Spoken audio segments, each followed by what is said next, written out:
have you ever wondered about the symbol of the cross? Today, we see it everywhere, on necklaces, in churches, even as fashion statements. It's a symbol of faith, hope, and love for billions. But what if I told you that for hundreds of years, the cross was a symbol of terror, shame, and unimaginable suffering?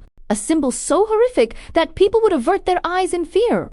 Let's dive into the brutal history of the cross and uncover why it was once the most feared symbol in the ancient world. Before the cross became what it is today, it was an instrument of execution, and not just any execution. It was reserved for the worst of the worst: slaves, rebels, pirates, and the lowest criminals in the Roman Empire.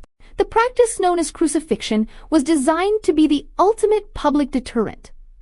It wasn't just about ending a life. It was about doing it in the most painful, humiliating, and prolonged way possible.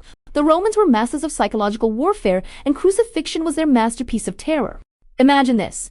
A person is forced to carry a heavy wooden beam through jeering crowds to a place of execution, usually outside the city walls. They are stripped naked, their last shred of dignity gone.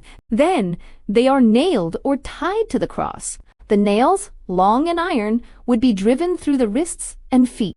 Contrary to popular depiction, the nails likely went through the wrist area, between the two forearm bones, to support the body's weight. Nailing through the palms wouldn't have been strong enough.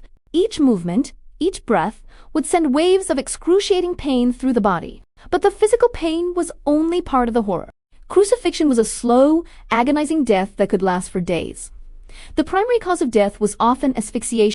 To breathe, the victim had to push up on their nailed feet, scraping their raw back against the rough wood of the cross. This constant struggle to breathe, coupled with dehydration, blood loss, and shock, created a truly nightmarish end. The whole spectacle was public. It was a warning to everyone who passed by. This is what happens when you defy the power of Rome. It was a symbol of utter defeat and shame, a curse. The historian Cicero called it a most cruel and disgusting punishment. The Jewish historian Josephus described it as the most pitiable of deaths. It was so gruesome that Roman citizens, unless they were guilty of treason, were exempt from it. So, how did this symbol of horror and state-sponsored terror transform into a symbol of love and salvation? The shift began with the crucifixion of one man, Jesus of Nazareth. For his followers, the early Christians, the cross was initially a painful reminder of their leader's horrific death. It represented their failure and their fear. For the first few centuries, they were hesitant to even use the symbol. You won't find crosses in the earliest Christian art. Instead, they used other symbols like a fish, an anchor, or a shepherd. The trauma was too fresh, the stigma too powerful. The turning point came in the 4th century with the Roman Emperor Constantine. Legend has it that before a major battle, he had a vision of a cross in the sky with the words in this sign: "You will conquer."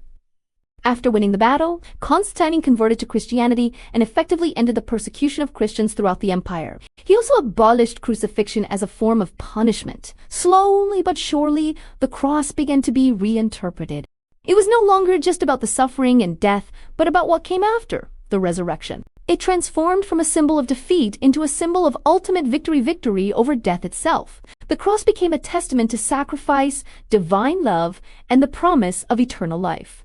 From an instrument of terror to a beacon of hope, the journey of the cross is one of the most remarkable transformations of a symbol in human history. It reminds us that meaning is not fixed and that even the darkest symbols can be reclaimed and filled with light. The next time you see a cross, remember its dual history, the brutal, terrifying past it represents, and the powerful message of hope it holds for so many today.